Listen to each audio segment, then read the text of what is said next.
आजा पास मेरे लिखे सो कहानियाँ तू जो साथ मेरे लगे जहाँ पलियाँ. Hi everyone, welcome back to my YouTube channel. ඔයා මගේ channel එකට අලුත් කෙනෙක් නම් මගේ නම විනු. ඔයාව මගේ channel එකට ආදරයෙන් පිළිගන්නවා. අද vlog එක නම් සාමාන්‍ය day vlog එකක් නෙවෙයි.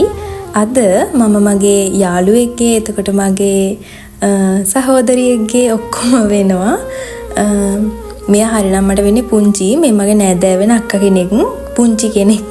ඒ වුණාට ඉතින් එයා මට වඩා අවුරුද්ද වැඩිමල්. එයාගේ birthday එක ළඟ නිසා අපි ෆොටෝ ෂූට් එකක් කරන්න හදන්නේ. low budget ෆොටෝ ෂූට් එකක්. මගේ ෆෝන් එකෙන්ම තමයි කරන්නේ. මම මේකේ ෆොටෝ ටිකත් අන්තිමට දාන්නම්. මේකෙන් මේකප් කරන තැන ඉඳන් ෆොටෝ ගන්න තැනට යනකම් අපි නිකන් කතා වෙලා කරන එකක් මිසක් කිසිම දෙයක් ප්‍රොෆෙෂනල් නැහැ. මේකප් එක පවා හැම අපිට ඕන විදිහට කොහොම හරි අටව ගන්නවා කියන්නේ. එහෙම විතරයි අපිට ඕන උනේ. ඉතින් අපි හිතපු විදිහට ලස්සනට ෆොටෝ ෂූට් එක කරගන්න ලැබුණා. ඉතින් ඒ නිසා වැරදි අඩුපාඩු ඕන තරම් ඇති. ඒ නිසා ඒවා ඒ වගේම මාව ජජ් කරන්න එපා කියලා මම ඔයාලගෙන් ආදරෙන් ඉල්ලනවා. මේකප් එක ගැන කතා කරොත් ඔය ඉස්සෙල්ලාම කරන්නේ කන්සීලර් ඇප්ලයි කරන එක. ඊට පස්සේ අකවේ කට දෙපැත්ත සාමාන්‍යයෙන් කළලා තියෙන තැන් වලට සාමාන්‍ය කන්සීලර් එක වැඩිපුර ඇප්ලයි කරනවනේ. එහෙම ඇප්ලයි කරලා ඉවර වෙලා තමයි ෆවුන්ඩේෂන් එක ඇප්ලයි කරන්නේ.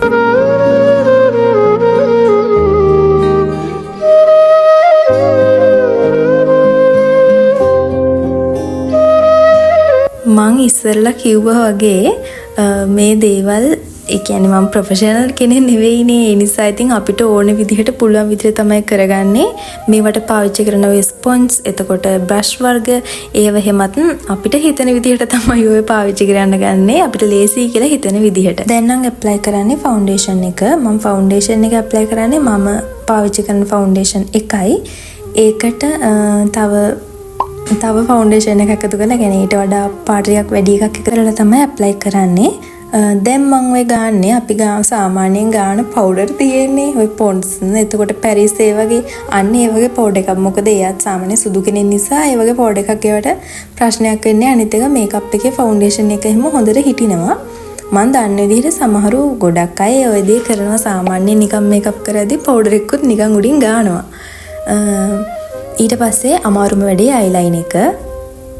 අනිත් එක විශේෂම දේ අපිට මෙතන ඕන උනේ සාමාන්‍ය මේකප් කරා කියලා චූඩියට පේන මේකප් එකක් විතරයි.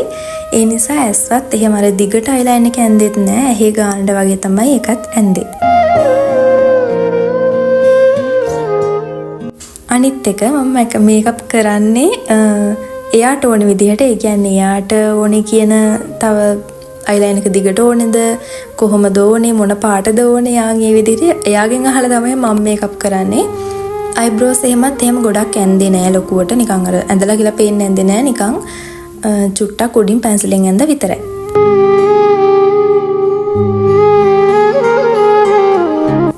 අනිත් එක තමයි මම දැන් ඔය කැමරාවට පේනවට වඩා ඇත්තරම මේකප් එකේ ඇස් වල එහෙම එතකොට ඇත්තරම ලස්සන පාටක් තියෙනවා රෝස පාට වගේ. ඒ වුණාට ඒක මේ හරියට පේන්නේ නෑ මෙහෙම කැමරාවට. මම අන්තිමට දාන ෆොටෝ ටිකේ බලන්න මෙහෙම යන්නේ. ඉතින් මම ජජ් කරන්න එපා. මම කිසිම ෆොටෝග්‍රැෆර් කෙනෙක්වත් එහෙම කෙනෙක්වත් මේකප් ආටිස්ට් කෙනෙක්වත් නෙවෙයි.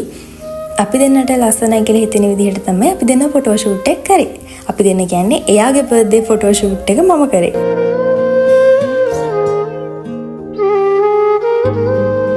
අපි දෙන්න හරිනම් නෑකමට වෙන්නේ පුංචි දුවයි. ඒ වුණාට අපි දෙන්න යාළුවෝ වගේ චූටිම කාලේ ඉඳන් යාළුවෝ වගේ.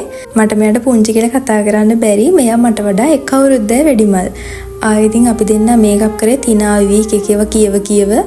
දැන් ඔය මං ඉස්සෙල්ලා hina වුණේ අපි දෙන්නම ඉස්සෙල්ලා hina වුණේ මේ මම එයාට කියන්නේ ලිප්ස්ටික් එක ඇප්ලයි කරන්න කට ටිකක් තොල දෙපැත්තට අදින්න කියන එක මම කියන්නේ නැතුව මම කට දෙපැත්තට අදින්න ගියා.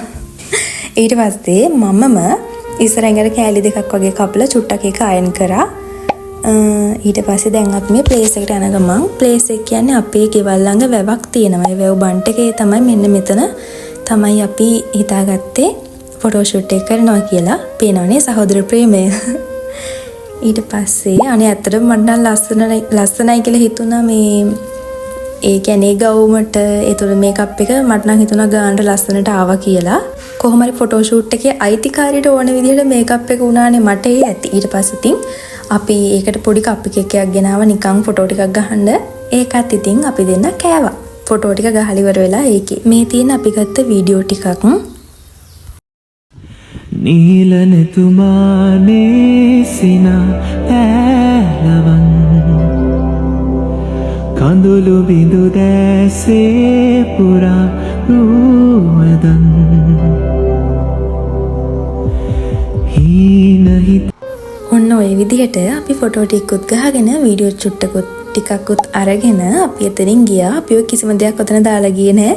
අපි හැමදේම ඩස්බින් කියන්නේ විසිකන්න ඕන දේවල් පවා අරගෙන ගියේ උතන දැම්මේ නැහැ. ඊට පස්සේ ආ ගෙදර ඇවිල්ලා TikTok එකක් කරා. මම එයාට හොරින් ඒකේ behind the scenes ටික ගත්තා.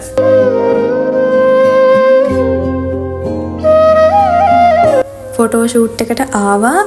මෙහෙම වැඳගත්තා ගියා. ෆොටෝ ටික ගහලා ආපු ගමන් කෑවා. එහෙම මෙයා අපව ගෙදර යන්න පිටත් වුණා. පුංචි පැය ගන්නට තමයි අපි දිහා ඇවිල්ලා දින ෆොටෝ ෂූට් එක කරගන්නම. එයා මේ ඔය ආවෙත් අපි දිහා මම හිතන අවුරුදු ගානකට පස්සේ මහලුකු දුරකත් නෙවෙයි ඉන්නේ. අතරම පැය භාගයෙන් වගේ යන්න බුලන් දුරක තමයි එයා ඉන්නේ. ඒත් එන්නේ නැහැ. ඒත් එයා ජොබ් එක කරන්නේත් අපේ ගෙවල් උඩ ළඟම තැනක. ඒත් එයා එන්නේ නැහැ. එහෙම තමයි ළඟම යාළුවෝ හම්බ වෙන්නේ නැහැ වැඩිය. දැන් ඉතින් මම එයාව දාන්න පොඩ්ඩක් ඉස්සරහ අපේ ගෙවල් ඉස්සරහ හන්දියට යනවා චුට්ටක්. තනියෙන්නේ ඒකයි. අද vlog එකේ නම් මුකුත් එහෙම ගන්නර ආදර්ශයක් එහෙම දේවල් නෙවෙයි තියෙන්නේ. මේක සම්පූර්ණයෙන් එන්ජොයි කරන්න තියෙන වීඩියෝ එකක්. ඉතින් මම එයාව දාලා ආපහු ගෙදර ගියා. දැන් තනිකමක් දැනෙනවා. අර පැය ගානක් එයා හිටියනේ ළඟ. ඒ හින්දා ඉතින් මම අදට vlog එක මෙතනින් ඉවර කරනවා. මේ තියෙන එයාගේ ෆොටෝස්.